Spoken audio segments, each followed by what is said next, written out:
ಇಲ್ಲಿ ಬಂದಂಥ ಎಲ್ಲ ನಾಗರಭಾವಿ ನಾಗರಿಕರಿಗೂ, ನನ್ನ ಎಲ್ಲ ಸ್ನೇಹಿತರಿಗೂ, ಗೋವಿಂದರಾಜ್ ನಗರದ ಎಲ್ಲ ನನ್ನ ಸ್ನೇಹಿತರಿಗೂ, ಹಾಗೂ ಇವತ್ತು ನಮ್ಮ MLA ಸಾಹೇಬರು ಮುನಿರತ್ನ ಸರ್ ಬರಬೇಕಾಗಿತ್ತು.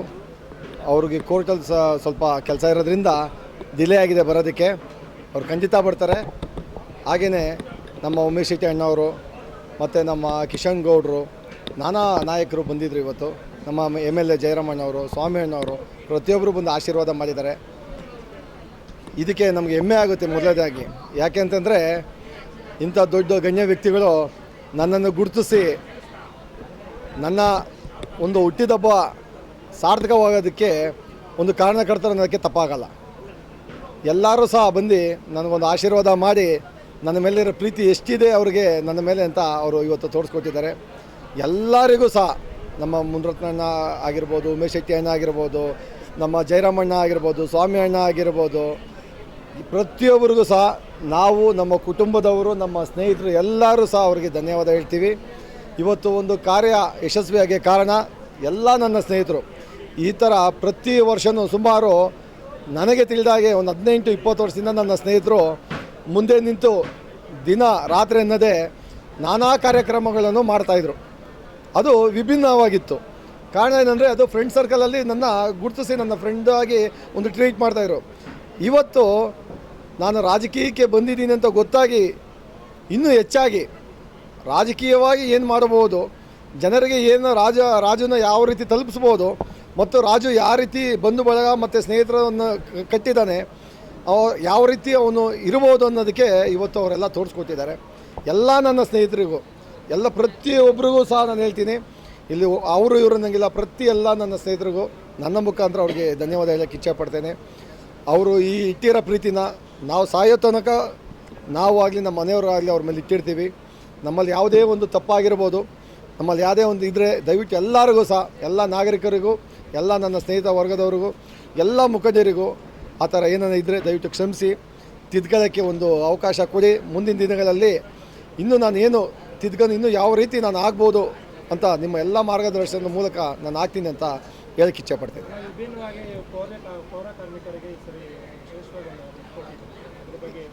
ಇಲ್ಲ, ಆಗಿಲ್ಲ.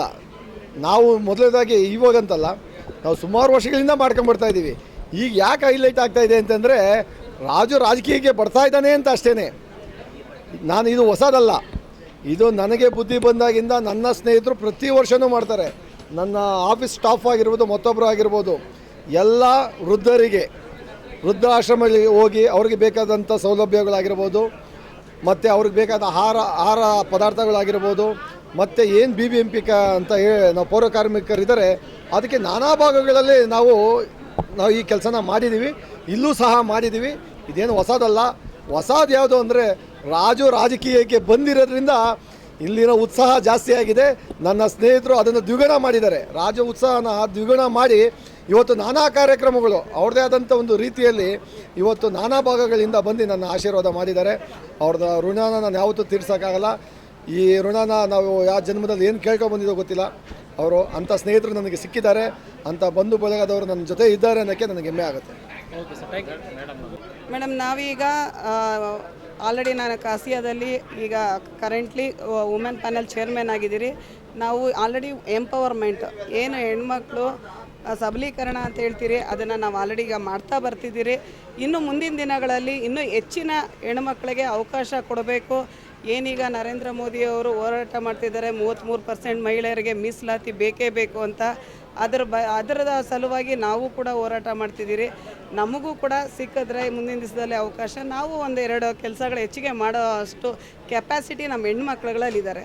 ಹೆಣ್ಮಕ್ಳು ಹೊರಗಡೆ ಬರಬೇಕು ಅನ್ನೋ ಸಲುವಾಗಿಯೇ, ಈಗ ರಾಜಕೀಯವಾಗಿ ಕೂಡ ಹೆಚ್ಚಿನ ಜನ ಬರಬೇಕು ಅನ್ನೋ ಸಲುವಾಗಿಯೇ ಈ ಮೀಸಲಾತಿಗಳನ್ನು ಕಂಪಲ್ಸರಿ ಮಾಡಬೇಕು ಅಂತ ನಾವು ಎಲ್ಲರ ಹತ್ರ ಬೇಡ್ಕೊಳ್ತೀರಿ. ಮೇಡಮ್, ಈಗ ನಾವೇನು ಈಗ ಓಡಾಡ್ತಿದ್ದೀರಿ ರಸ್ತೆಯಲ್ಲಿ, ಎಲ್ಲ ಇಲ್ಲಿನ ನಾಗರಿಕರು ಕೇಳೋದು ಓನ್ಲಿ ಬೇಸಿಕ್ ನೀಡ್ಸು. ಏನು ನಮಗೆ ದಿನನಿತ್ಯದ ಬೇಸಿಕ್ಕು, ತಾರು, ರೋಡ್ಸ್ ಪ್ರಾಪರಾಗಿರಬೇಕು, ಸ್ಟ್ರೀಟ್ ಲೈಟ್ಸ್ ಕರೆಕ್ಟಾಗಿರಬೇಕು, ಜೊತೆಗೆ ಮರಗಳು. ಈಗೇನಂದರೆ ಯಾವ ಕಾರ್ ಮೇಲೆ ಅಂದರೆ ಬಿದ್ದು ಗಾಜು ಹೊಡೆದೋಗ್ತಾ ಇದೆ, ಎಲ್ಲಂದಲ್ಲಿ ಮಕ್ಕಳ ಮೇಲೆಲ್ಲ ಬಿದ್ದು ಹೇಟಾಗ್ತಾ ಇದೆ.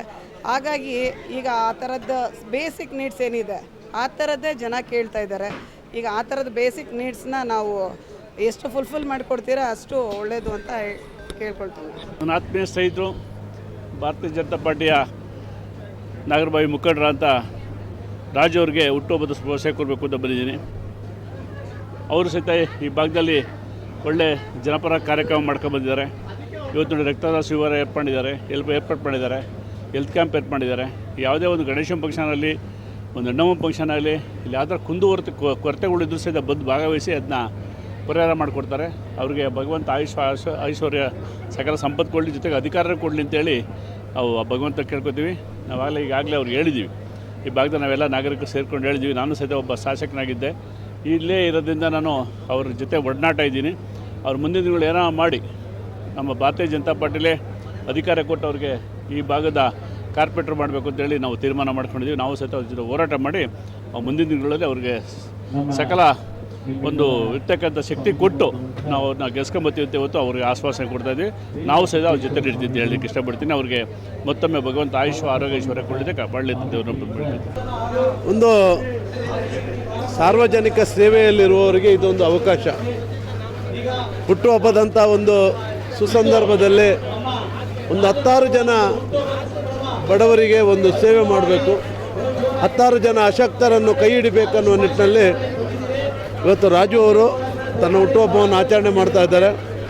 ನಿಜವಾಗಲೂ ಭಗವಂತ ಅವರಿಗೆ ಇನ್ನಷ್ಟು ಹೆಚ್ಚಿನ ಶಕ್ತಿ ಕೊಟ್ಟು ಆರೋಗ್ಯ ಕೊಡಲಿ, ಇನ್ನಷ್ಟು ಜನಸೇವೆ ಮಾಡೋಕ್ಕೆ ಅಧಿಕಾರದ ಭಾಗ್ಯವನ್ನು ಕೊಡಬೇಕು. ಯಾಕಂದರೆ ಒಬ್ಬ ಸಾರ್ವಜನಿಕ ಸೇವೆಯಲ್ಲಿರುವವನು ಒಂದಷ್ಟು ಸೇವೆ ಮಾಡಬೇಕಾದ್ರೆ ಅವನಿಗೊಂದು ಇನ್ನೊಂದಷ್ಟು ಅಧಿಕಾರ ಸಿಕ್ಕಿದರೆ ಖಂಡಿತವಾಗಲೂ ಅದರಿಂದ ಹೆಚ್ಚಿನ ಲಾಭ ಸಾರ್ವಜನಿಕರೇ ಆಗುತ್ತೆ.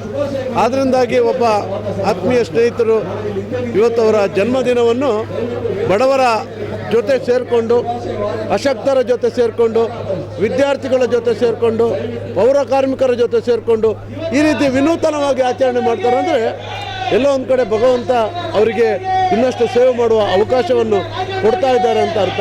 ಹಾಗಾಗಿ ಆ ಸೇವೆಯನ್ನು ಭಗವಂತ ಮಾಡಲಿ ಅಂತ ನಾನು ಈ ಮೂಲಕ ಆಶಿಸ್ತಾ ಇದ್ದೇನೆ. ಭಾಳ ಸಮಾಜ ಸೇವೆ ಮಾಡ್ತಾಯಿದ್ದಾರೆ.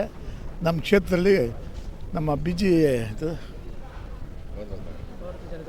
ಅಲ್ಲಲ್ಲ ನಮ್ಮ ಪಾರ್ಟಿಯಿಂದ ಸರಿ ಬೆಂಗಳೂರು ನಗರ ಪಾಲಿಕೆಗೆ GBAಗೆ ಸದಸ್ಯರಾಗಿ ಬರಲಿ ಅಂತೇಳಿ ಭಗವಂತನಲ್ಲಿ ಪ್ರಾರ್ಥನೆ ಮಾಡ್ತೀನಿ. ಆತ್ಮೀಯರಾದಂಥ ರಾಜು ಅವರಿಗೆ ಜನ್ಮದಿನ ಶುಭಾಶಯಗಳು. ಫಸ್ಟು ಅವ್ರಿಗೆ ಹೆಚ್ಚಿನ ಆರೋಗ್ಯ, ಆಯುಷು, ರಾಜಕೀಯದಲ್ಲಿ ಮುಕ್ತಿ ಎಲ್ಲದೂ ಸಿಗಲಿ ಅಂತೇಳಿ ನಾನು ಆಶಿಸ್ತೀನಿ ಟೈಮಲ್ಲಿ.